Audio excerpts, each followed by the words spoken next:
What's up, guys? It's Pistol back with another video. Don't mind the Paw Patrol blankie. I was just rocking my son to sleep. So today we have a story, a prison-related story. As you guys know, I was incarcerated for 5 years. I got locked up from the age of 19. I was 19 for I think maybe 27 days. And then I got locked up for 5 years straight, and I didn't see the outside world again until I was 24. So, that being said, if you guys could throw a like on it, a comment, hit the subscribe button, all that would mean a great deal to me. There's a lot of things about prison people don't talk about.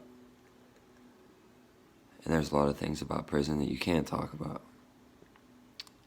Some things that people don't talk about that could be talked about. Mental health, man. I know I like to think that I kind of got in and got out unscathed. You know, everyone goes through stuff. Everyone has traumatic stuff happen.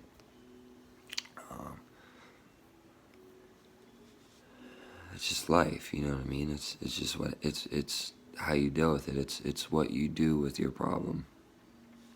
And that's all good when problems are in front of you and you can tackle them and you can see them and touch them. But sometimes the problem's not that. Sometimes the problem's up here. I know for a fact, and you can ask my wife, I'm getting a lot better at it.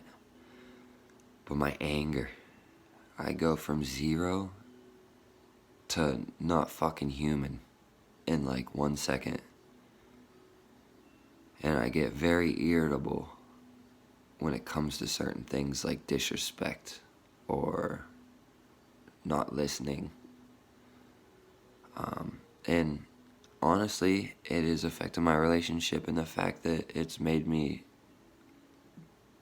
buck my wife a little bit as far as if she tries to say how she feels about a certain type of way. There for a while, man, I felt like she was trying to control me, like she was a cop, like she was another CO. So I would just kind of just look at her and shake my head, but inside that shit would eat me up, and it would eat me up bad all day. And I would tell myself, why is that? Why is that eating you up? Why is that eating you up? And sometimes I can't figure it out. I don't have the answer. And a lot of people don't talk about how they were affected from prison. And for me, prison dulled my senses. My sense of sorrow, my sense of pain, my sense of everything. Because in there you have a sensory overload of pain when you're first booked, right? And you know you're going away for a while. You know what I mean? I was young. I'm spinning laps around the block in county, talking to old heads. You know what I mean? I'm green. I'm talking to old heads. What do you think I'm going to get? What do you think I'm going to get? You're going upstate, young buck. You're going upstate. Prepare for it. When you're 19 and people are telling you you're about to go do years, at that point in time, you think you're with someone that you love. So you're going through heartbreak. You're going through heartbreak of not being out on the street. It's a sensory overload. It truly is. So I feel like it has dulled my senses so much to the point where the last year that I was incarcerated, my mother died from cancer. She came up and visited me on a Friday or a Saturday, and she kept having to get up and use the restroom, but she couldn't go, and it was just pee.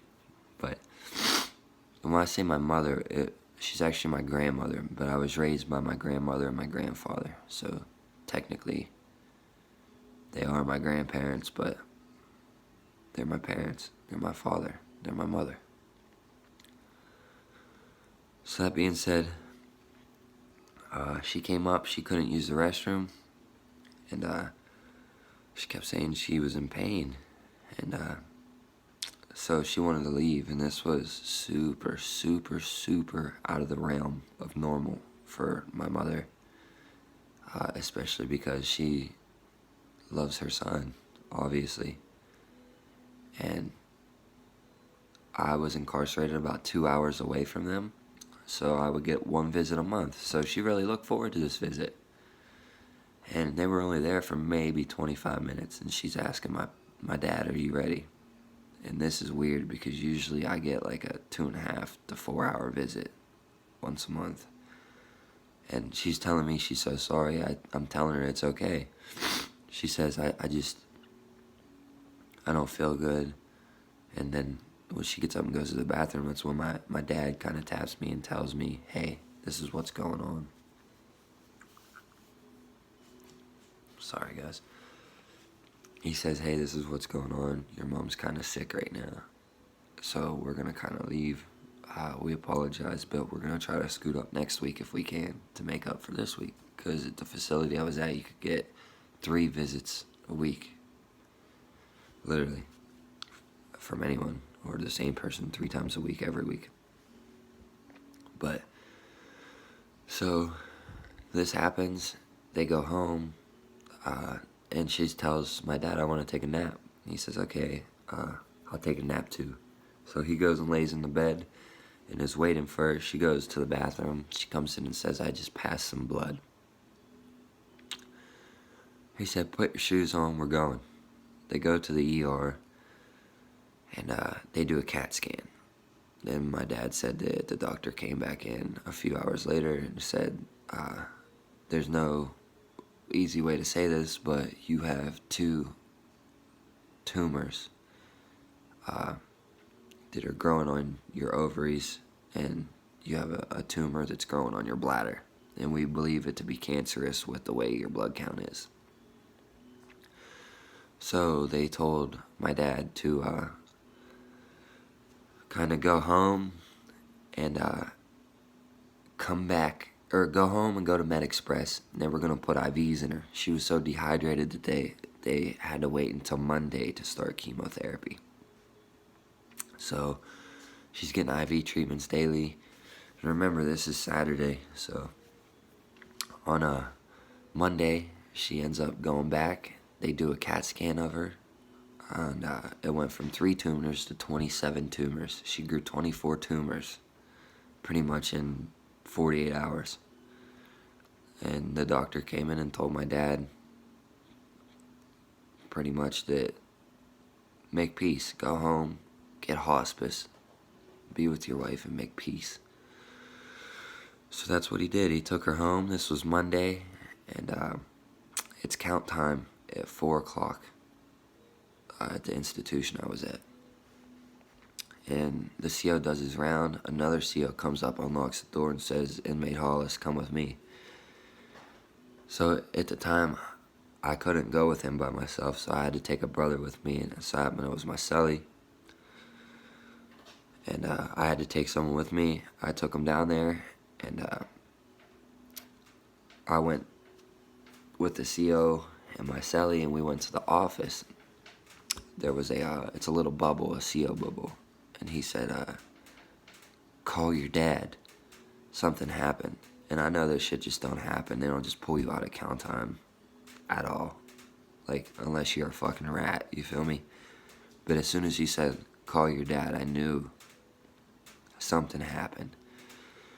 When I called my dad answered it and said, son, your mother has a few more minutes. She'd like to say goodbye to you. And he handed her the phone, and she was incoherent. She was probably on a lot of pain pills and heavily sedated, and my mom was a lightweight. If she drank a glass of wine, she was drunk. So you could only imagine if they put a Perk 30 or put a morphine drip in her arm or something, it was lights out. But I said, Mom. She said, Alan. It's my government name, Alan. She says, Alan. I said, Mom, I love you. And you could just hear her take the deepest breath. And my dad just said, Son, she took her last breath.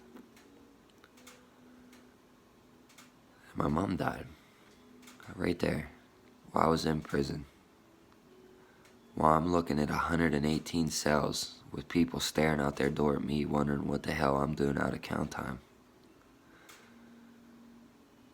Not knowing what to think, not knowing how to feel. I go up to my cell, I make coffee. My cellie cries. He knows me from the street. He knew my mom from the street. My cellie cried. I didn't cry. My cellie had a 1 to 2 year sentence. I had a 5-year sentence. I had 4 in already. I had 1 left. I didn't cry. And it's not because I'm a tough guy. And it's not because I'm some Billy Badass or some Tommy Tough Nuts. Nothing like that at all. It's just you harden yourself for prison. And you put on this shell, and you put on your big boy pants. And sometimes those big boy pants get sewed to you, and they never come back off. So my point with this story is, everyone goes through tough times, trials and tribulations, correct? And the teacher stays silent. When you were in elementary school and you took tests, your teacher stayed silent, right? What was the role of the classroom? Shh.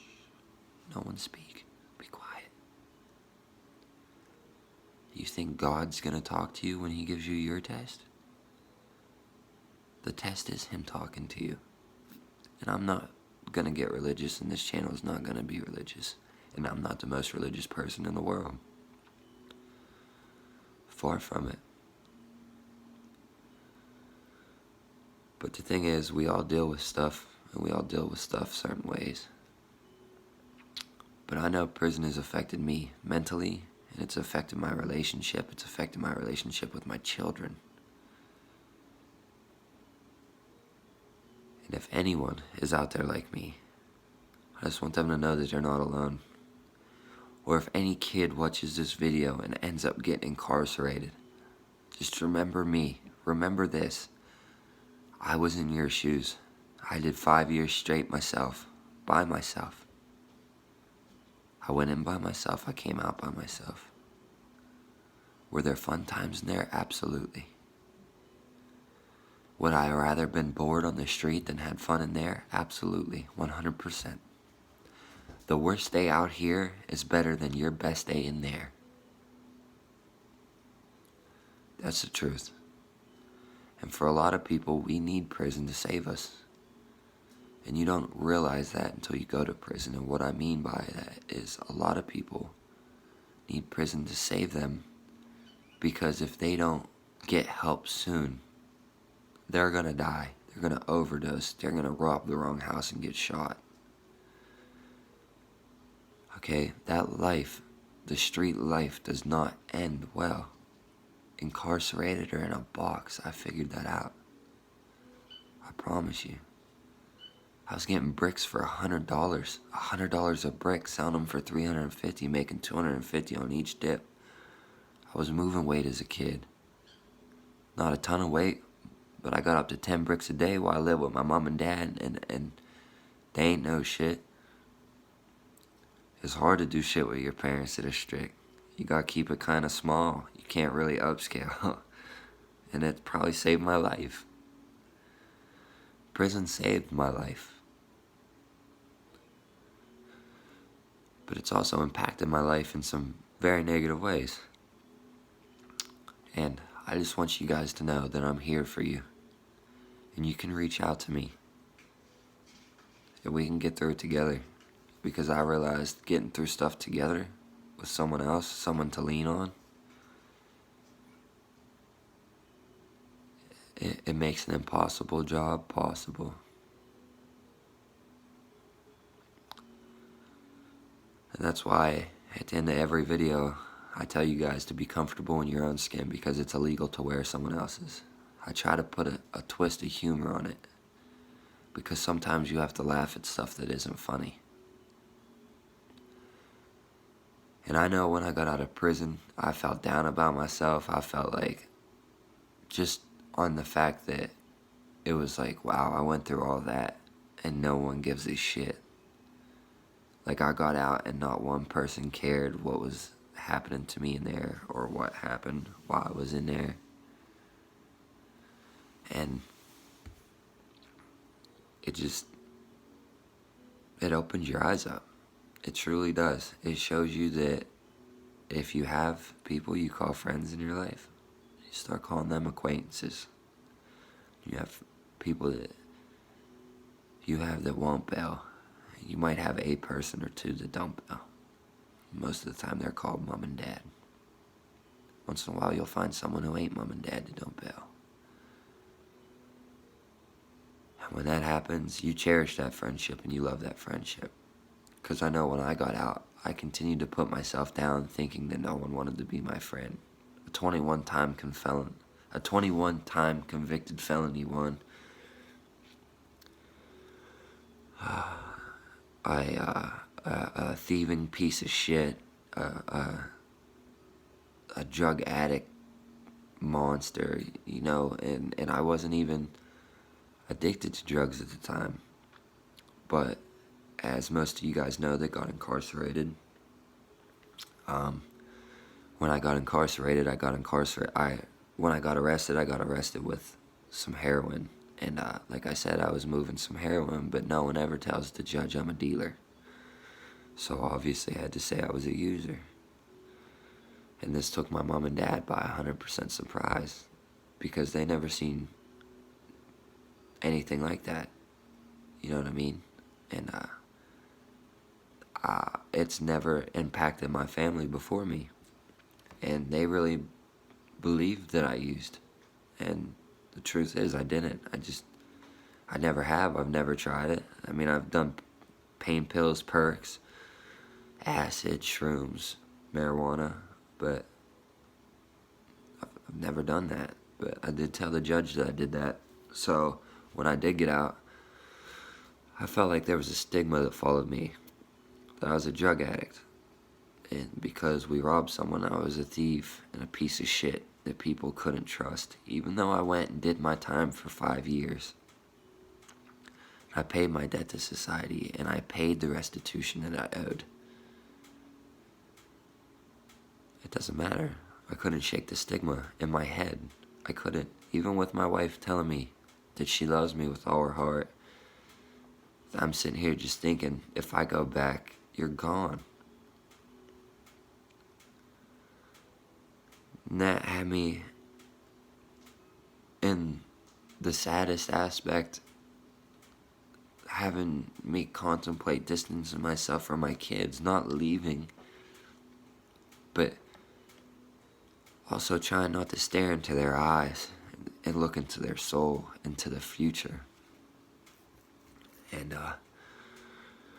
that's because I was so scared that if I went back, I would never get back out, because I know that the system is a trap and it's broken, and a lot of people get sent in and don't come back out. And I'm sorry for rambling, guys. It's been 19 minutes, and you're probably thinking, like, you've really said about 4 minutes worth of stuff, and you're probably right. But I will get better at this, and I will invest in this. And I'm working very hard on a video with some interviews, and actually I might be able to get some CCTV footage, maybe. One of my brother is a CO there at a facility. No one knows which, and I might be able to get some Walking Dead footage. So stay tuned for that. And like I said, guys, if you need me, shoot me a message, shoot me a comment. You can find me on Instagram at Pistol Hollis. Be safe, guys. Truly. Be safe. Be positive. And know people do care. I'm one of them. There are people that do care even if they never met you. And it took me a while to realize that. It took me a while to realize that not everyone tries to get over on you. So just like every video, guys, be positive. Be relentless. Put your foot on the world's neck and go and get yours. You guys are queens and kings. Everyone was. Everyone was created to be a queen and king. Don't let anyone put you in a box. And always, always, always remember this. Be comfortable in your own skin because it's illegal to wear someone else's. Amen.